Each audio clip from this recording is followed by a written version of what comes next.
Eu tenho certeza que você já ouviu falar do uTorrent, aquele programinha que por anos dominou o mundo dos downloads e parecia estar em todo computador. Ele era rápido, leve e super simples, perfeito para baixar seus filmes, músicas, jogos, que acredito que muitos fizeram. Mas o que aconteceu com ele afinal de contas? Por que a gente não se ouve mais falar do uTorrent? Fica até o final para entender como tudo começou e por que uTorrent foi deixado de lado, caindo no esquecimento total.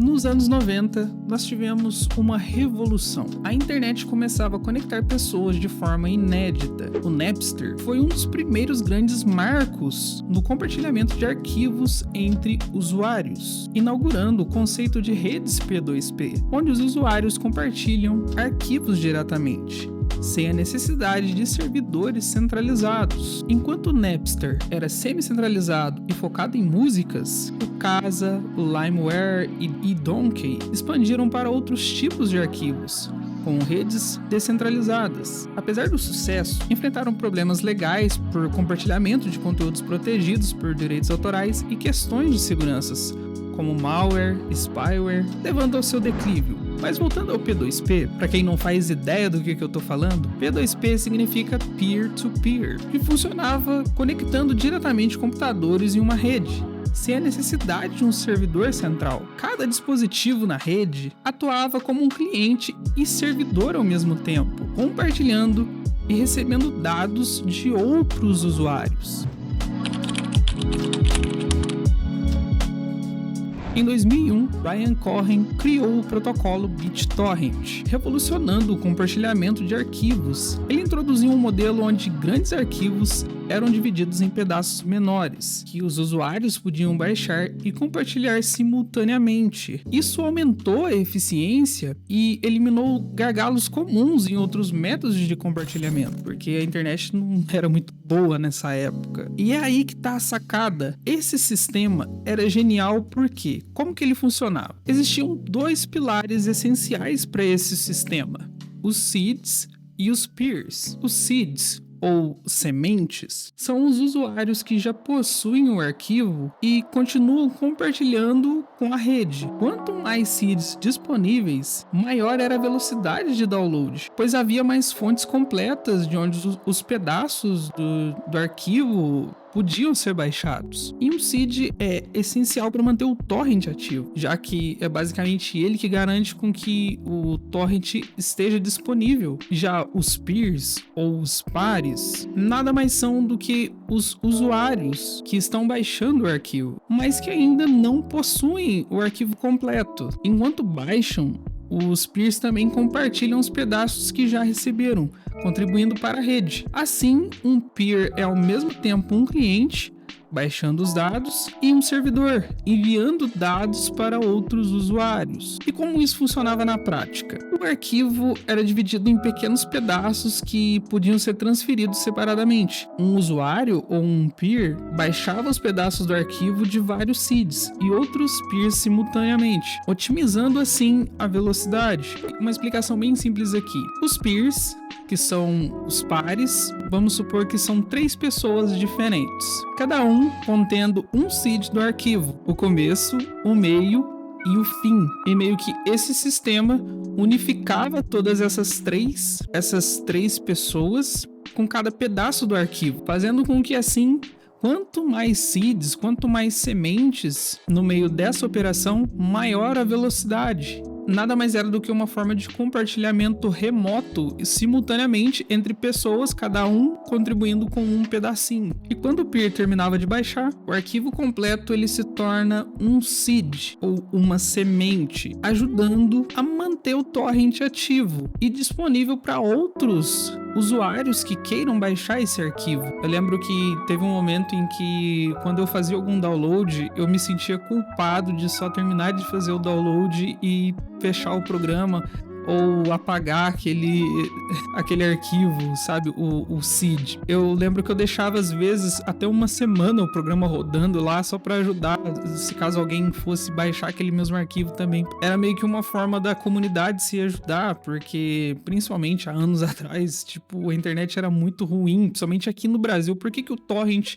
foi tão popular aqui no Brasil?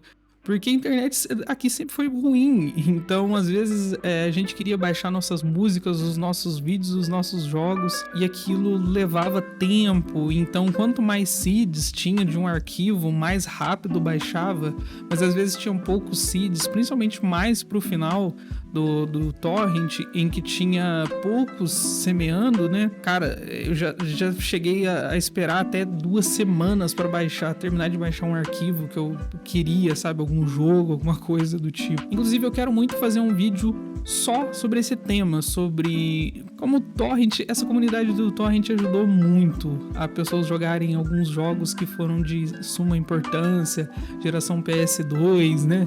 Eu tenho certeza que muitos que estão vendo esse vídeo aí, pessoal que é mais dessa época do PlayStation 2, que tinha uma bolsinha cheia de CDs, aquela biblioteca gigante que a gente sabe que o PlayStation 2 teve, né? Tudo graças à pirataria, digamos assim. Como que aqui no Brasil, a pirataria acabou contribuindo muito. Hoje em dia, graças a Deus, ainda tenho uma condição melhor, consigo comprar meus jogos, mas nem sempre foi assim. Então quero fazer um vídeo só sobre esse assunto. Vai ser bem legal. E em 2005 surgiu aquele programinha, Ludwig's Struggles. Espero não ter massacrado o nome, o cara é sueco. Lançou o uTorrent, um cliente BitTorrent, que rapidamente ganhou um grande destaque. Ele era leve, eficiente e fácil de se usar, o que o tornou a escolha favorita de milhões de usuários. Mesmo em conexões mais lentas, o uTorrent entregava uma experiência rápida e confiável. E essa foi a versão que mais popularizou aqui no Brasil. O uTorrent foi assim disparada, usada, como eu citei anteriormente, para baixar as músicas, os vídeos. Hoje em dia é muito mais fácil, porque nós temos as plataformas de streaming, mas nem sempre foi assim, então a gente baixava. Eu lembro que eu tinha as 3 primeiras temporadas de Sobrenatural que eu baixei via uTorrent, ficou lá rodando uma semana para baixar as temporadas. Baixei jogos demais, cara, no nosso Windows 7 Ultimate. Então, realmente, o uTorrent foi muito importante na minha vida, sabe? Eu baixei muito conteúdo lá. Videoaulas, cara, quando eu tava aprendendo a tocar violão, sabe? Baixava videoaulas no uTorrent. E em meio a esse tempo, nós tivemos outros concorrentes do uTorrent, como o BitComet. Era um cliente torrent que também suportava outros protocolos de download, como HTTP e FTP, que, apesar de funcional, teve uma reputação prejudicada por algumas práticas controversas, por assim dizer, como o excesso de propaganda. Teve também o Vuzy, um cliente torrent que era muito poderoso, repleto de recursos avançados, como a busca integrada e suporte de streaming de vídeos. Apesar de ser muito popular, ele consumia muitos recursos do computador, o que afastava usuários que buscavam algo mais leve, o que de novo voltava ao uTorrent sendo a melhor escolha dessa época, porque ele era leve, ele era muito intuitivo e era muito eficiente. Em 2006, a BitTorrent adquiriu o uTorrent, que a princípio poucas mudanças foram feitas, mas com o tempo o software começou a incluir anúncios, ofertas de software adicionais e até mesmo práticas controversas. Daqui a pouco eu chego lá. Entre 2006 e 2010, o uTorrent se tornou líder absoluto no mercado de clientes BitTorrent. Ele era usado para baixar filmes, músicas, jogos e outros conteúdos. Com uma interface intuitiva e ferramentas avançadas para quem queria mais controle sobre seus downloads, era inevitável que ele seria todo esse sucesso e era a melhor escolha. Mas infelizmente, aquela frase "morra como herói ou viva suficiente para se tornar o vilão", no caso o uTorrent, ele sobreviveu o suficiente para se tornar o vilão.